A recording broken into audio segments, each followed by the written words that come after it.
cerdas. Biasa yang nonton video Yati itu anak-anak yang pintar dan TKI-TKI yang cerdas. Nah, lagi-lagi pindah majikan dan lagi-lagi pindah majikan.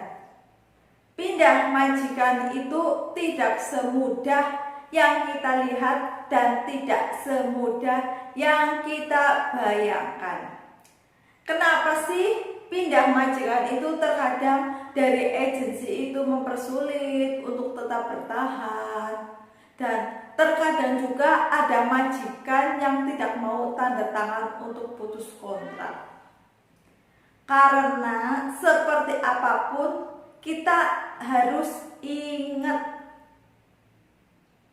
kita dari awal waktu di Indonesia untuk PK, perjanjian kontrak, sebelum tanda tangan, kita kan disuruh baca semua isi PK-nya itu apa. Dan ketika kita menyetujuinya, baru kita mau tanda tangan. Dan ketika kita tidak mau pun, ya kita nggak usah tanda tangan. Itu seperti itu. Jadi di dalam PK itu kita harus ingat, kita di situ terikat kontrak. Mungkin ada yang 2 tahun, ada juga mungkin yang 3 tahun. Itu tergantung, yaitu dalam PK-nya itu ada, itu seperti itu.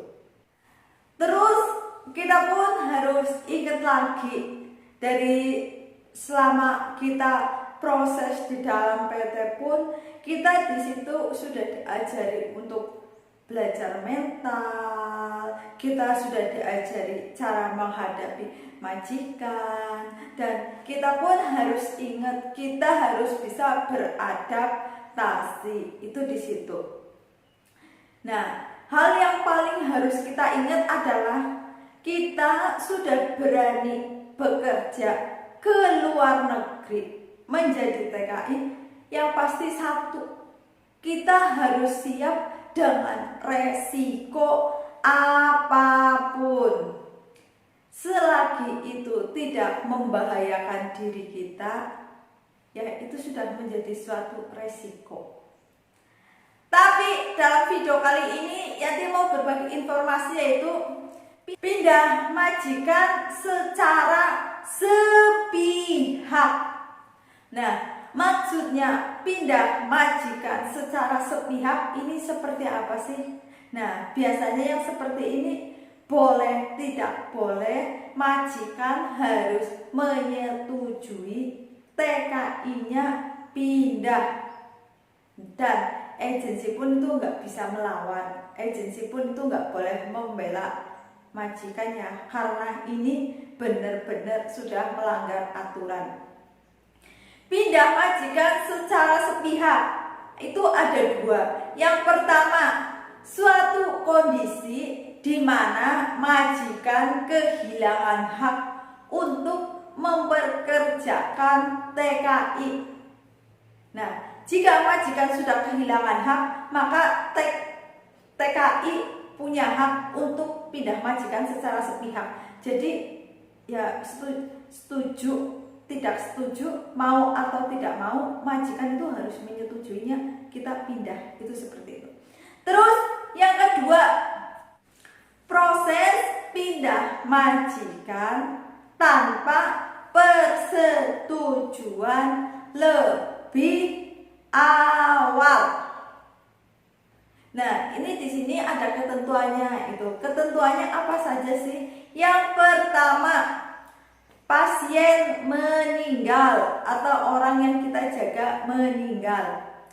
Nah, di situ ketika job kita menjaga ama dan amanya atau akunya itu meninggal, kita boleh minta pindah. Ataupun terkadang di situ kan majikan, kamu nggak usah pindah, kerja di sini saja nggak apa-apa untuk menjaga si akong atau si ama yang masih hidup. Itu terkadang seperti itu. Nah, tapi mungkin karena dengan tidak kenyamanan kita bisa melakukan pindah karena memang job di PK itu sudah meninggal. Itu yang pertama. Terus yang kedua, terjadi sengketa antara majikan dan TKA dan TKI-nya. Nah, itu sengketa yang seperti apa? Nah, contohnya sengketa yang seperti ini. Dulu Yanti kerja di majikan itu dokumen Yanti ditahan antara paspor dan ARC.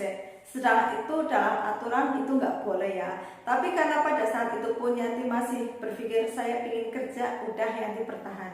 Dan karena Yanti mempunyai masalah satu kendala, Yanti nggak boleh libur, dan akhirnya Yanti melaporkan majikan Yanti dengan alasan Yanti nggak boleh libur dan dokumen Yanti ditahan. Itu pun menjadikan sengketa.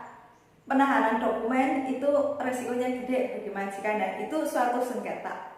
Terus yang ketiga, majikan melakukan tindakan yang melanggar hukum terhadap TKA. Contohnya yang seperti apa? Majikan melakukan kekerasan, dan kekerasan itu kita foto ataupun kita video. Nah, ketika agensi tidak mau membantu, kita laporkan, itu bisa langsung menjadi pindah majikan tanpa harus melakukan persetujuan. Terus majikan melakukan pelecehan seksual. Dan yang pasti kita harus ingat bahwa kerja di negara orang itu tidak seindah yang kita bayangkan. Tidak seindah foto profil. Itu seperti ya, kita harus ingat dengan resiko apapun. Ketika kita mau pindah majikan dengan keluhan saya nggak betah majikan cerewet, orang yang kita jaga rewel, ya dimanapun namanya menjaga orang tua itu pasti rewel. Jangankan orang tua, siapalah kita nggak tahu, dan dia membayar kita untuk mengurusnya. Yang terkadang kita untuk mengurus orang tua kita sendiri aja itu rewel. Itu ingat ke situ. Jadi ketika kita bekerja dengan orang, ya anggap sajalah itu orang yang kita jaga itu orang tua kita, itu ibu kita ataupun bapak kita. Yakin kalau dalam hati ikhlas, kita bersyukur, ya Allah kita sangat bersyukur saya sudah ditempatkan bekerja di sini.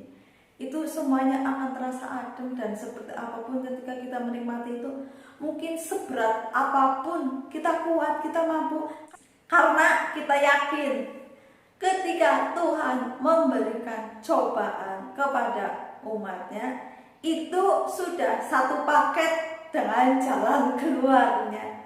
Dan kita dikasih kerjaan seperti itu, kita yakin karena kita kuat dan kita mampu. Nah, itu seperti itu. Nah, semoga video pindah majikan secara sepihak ini bisa bermanfaat dan bisa dipahami oleh sahabat TKI. Jadi ketika sahabat TKI ingin pindah majikan, ya kita harus ingat lagi lah, kita harus tahu prosedurnya lah ya.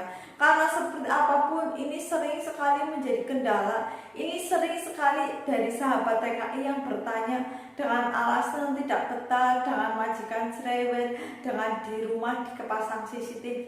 Ini terhadap suatu hal yang gimana gitu ya. Tapi kalau sudah kita tahu aturannya pindah majikan seperti apa, ya pasti terhadap kita untuk berpikir ulang. Itu seperti itu. Nah, pesan-pesan Yanti buat sahabat TKI, jagalah kesehatan, jagalah kebersihan. Karena dengan adanya virus corona ini benar-benar membuat takut semua umat ya, membuat takut semua negara. Karena ya ini bukan hanya di dalam satu negara, tapi ini sudah di dunia. Pokoknya kita harus hati-hati dan kita harus sering bersyukur. Pesan-pesan Yanti buat sahabat TKI, bekerjalah dengan baik, bekerjalah dengan benar. Karena seperti apapun di Indonesia, keluarga kita sangat menanti kepulangan kita. Jadi pulanglah membawa kesuksesan buat bekal hidup kita di Indonesia. Dan semoga video ini bermanfaat. Salam cerdas, salam renges. Bye-bye.